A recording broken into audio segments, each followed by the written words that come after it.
ষষ্ঠীর রাত সেই জন্য আমি স্নান করে বাড়ির মধ্যে যে আমাদের মহাদেব রয়েছে তার পূজা অর্চনা করার চেষ্টা করছিলাম।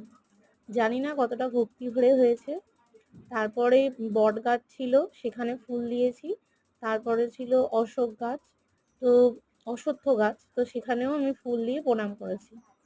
তারপরে দেখুন, আমি আমাদের বাড়ির মন্দিরে এলাম। সেখানে আমি ঢোকার আগে প্রণাম করেছিলাম। তারপর মন্দিরের ভেতরে গিয়েছিলাম। সেই মন্দিরের ভেতরে আমাদের মানে সাদা রঙের মানে শিব ঠাকুর রয়েছে। তো আমার মানে কাকা শ্বশুরমশাই উনি পূজা করছিলেন।